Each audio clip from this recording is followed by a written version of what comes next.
car fans, welcome to the Muscle Car Modeler. My name is Revell, and here is the final of my 58 Corvette Roadster here. This is a wonderful kit. If you've been following along on the build here of this kit, you've obviously seen that, or how much I actually like this kit. It builds up wonderfully. I mean, it's kind of a bit finicky, but it really isn't. It's just a lot of parts and goes together really well. You know, I'm showing off the finished product here, but I decided I'd throw in the boxes in this one. I'll get into the kit a little bit. I'll probably do another video on the kits themselves, because it's funny, this is the 1998 issue, the original release of this kit. Don't get it confused with the 1960 multi-piece kit, which is really a 59. You'll see that box art. So it was confused with that, but this is the only time it was issued as a 58, or a 58 kit's been available. But that was the original issue in 1998.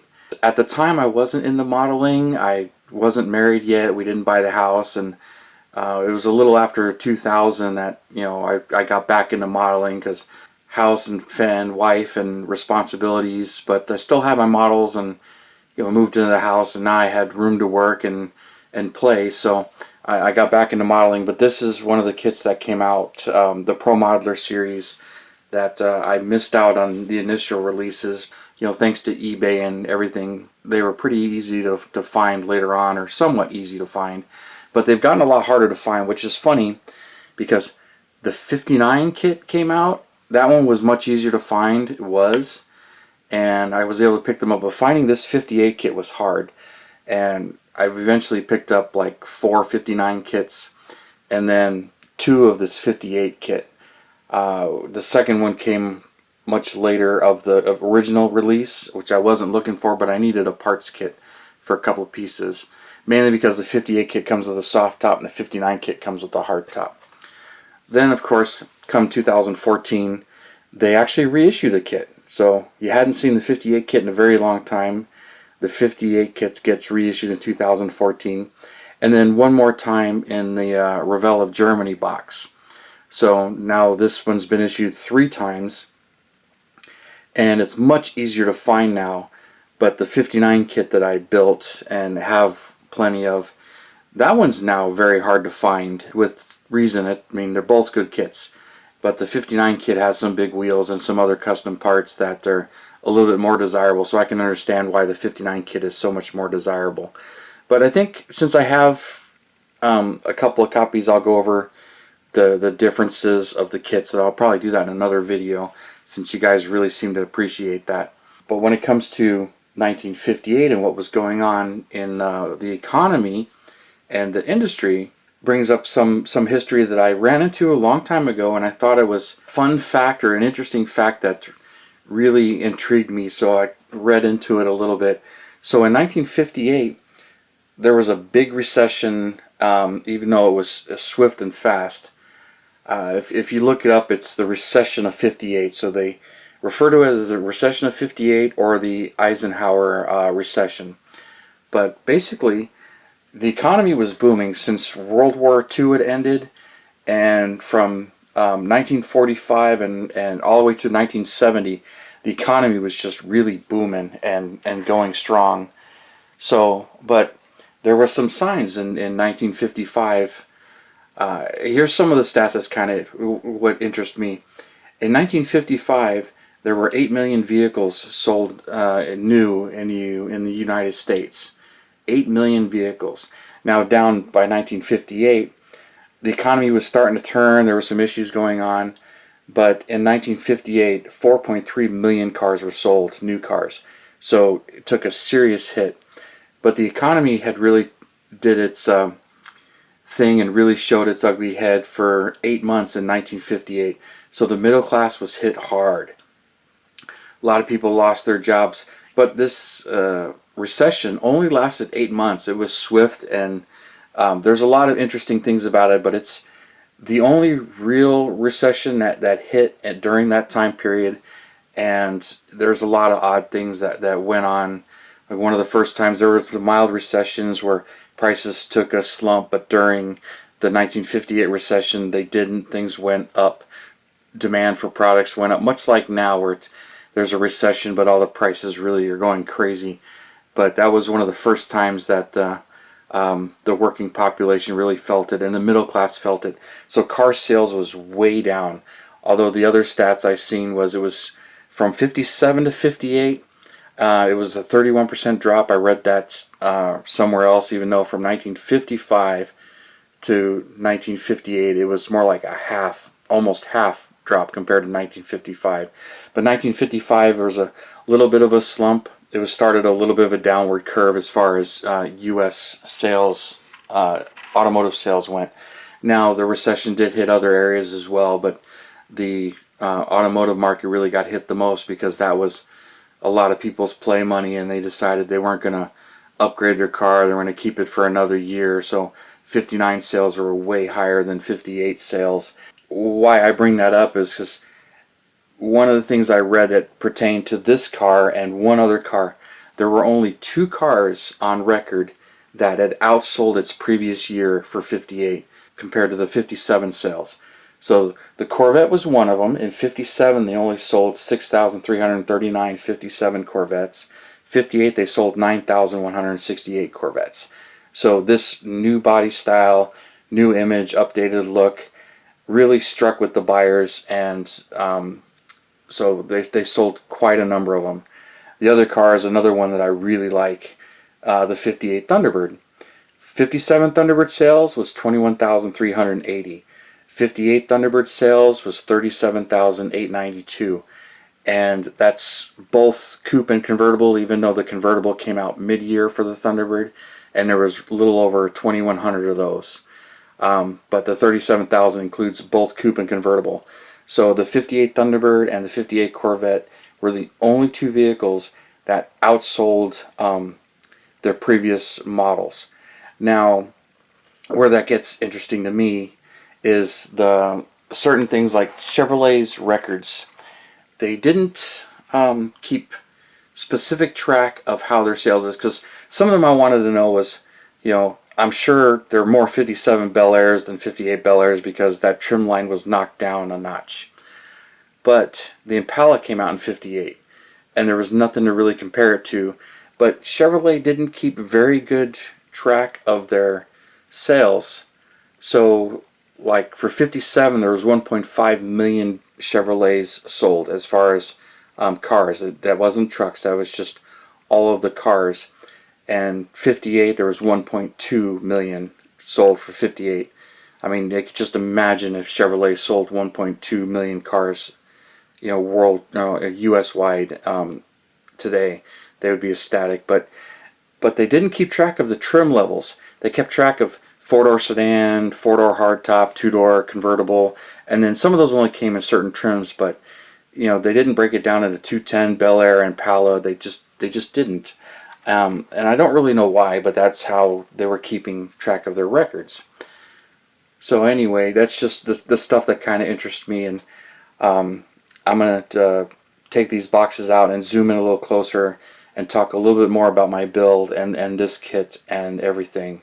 So let's get these out of the way here and zoom the camera in a little bit. Gotta be careful with this one because it's still got parts in it. It's a pretty complete parts kit. Alright, so here we are. This is the Revell Monogram 58 Corvette, and if you watch me build it, it pretty much is exactly like the box art. And it's just that color combo just really strikes me. Also like the yellow car, and with the, I thought it was black interior, but then I read the black interior wasn't available until 59, but I'm like, wait, I seen black interior on 58s. It's not black, it's charcoal. But there's some other interesting things about the 58 Corvette. One is this washboard hood, or whatever you want to call it, with the vents in here that are non-functional. They're just there. And I'm sure it was kind of strange. And I thought it was kind of awkward that it has these vents and plus these bullets. So most of the body lines go forward, except those. They go horizontal. So I think that's kind of strange that they crisscross each other, and I think that's one of the reasons why that disappeared.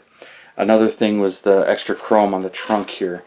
I think it's pretty cool. In certain angles it looks really good. I don't mind it, but I guess it was just a little too much. So 59 and later trunks did not have that chrome. So those are two signature things for 58. Another thing for 58 is the tray that's under this side of the dash, because there's no glove box per se. There is and there isn't, which is something I'd looked into too. I thought it was interesting to think about Corvettes and productions and options where the 62 and older ones really didn't have a glove box, but they had a trunk. And then you got, by 63, you actually got a full glove box in the dash, but the trunk was gone away, so you traded the trunk for the glove box.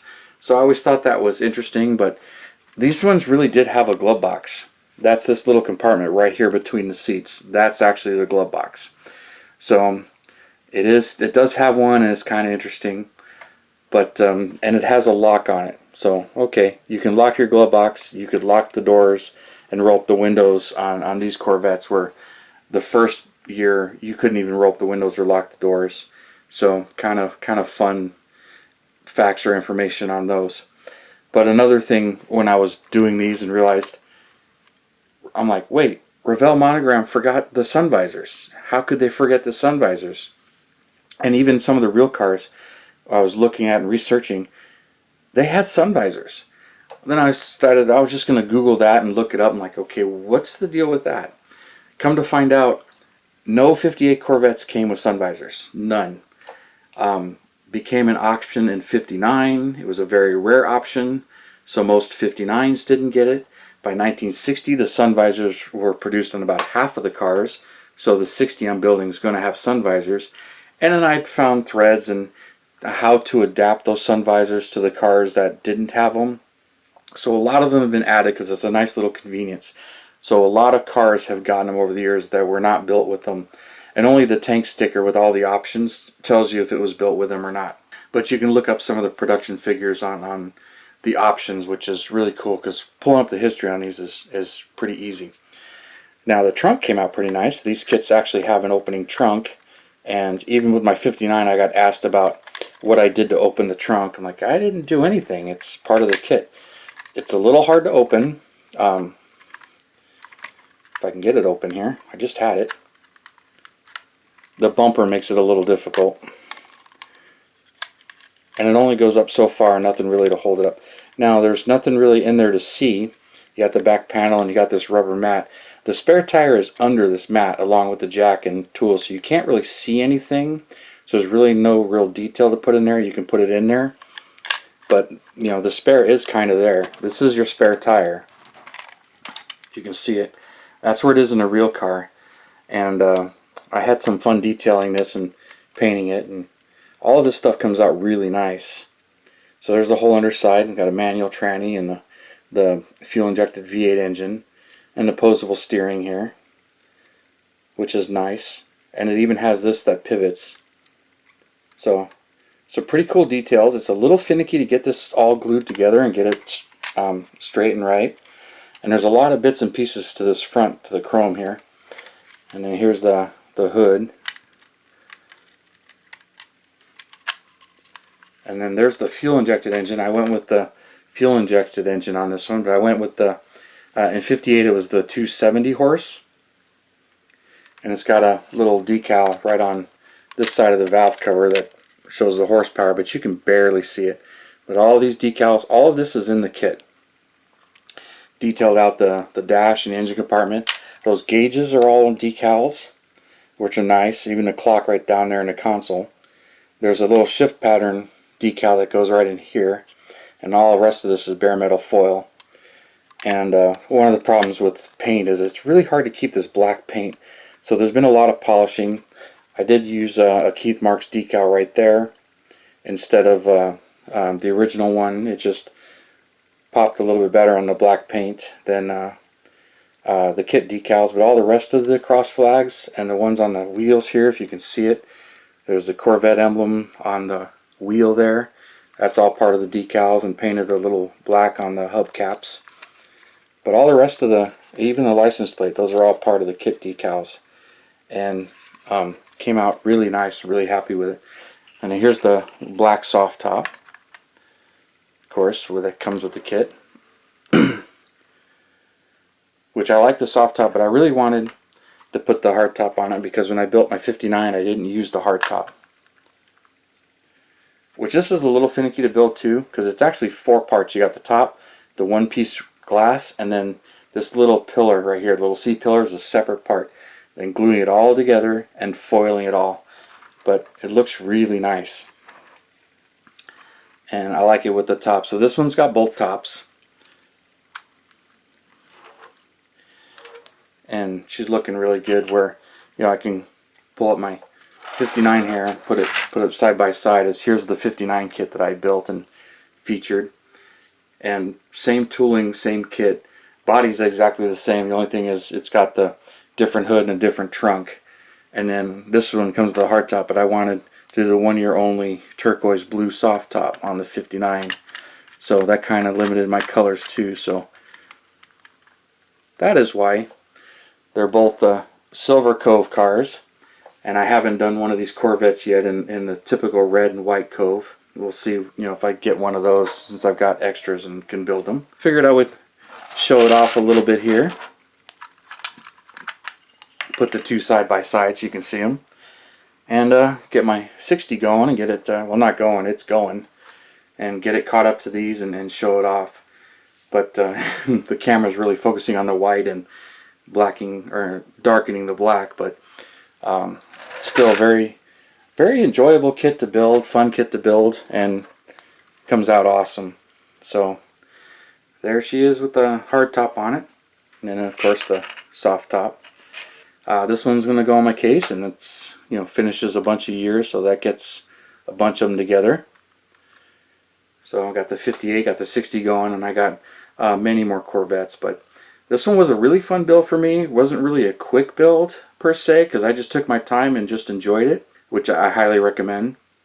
So this kit, just a pleasure to build, a really nice detailed kit, especially for being kind of an odd Corvette. If you built any of the other ones, AMT and even the earlier monogram multi-piece body one, this kit puts them all to shame. Just a great kit, but take your time with it and fit a bunch of stuff, and it'll go together pretty nicely for you.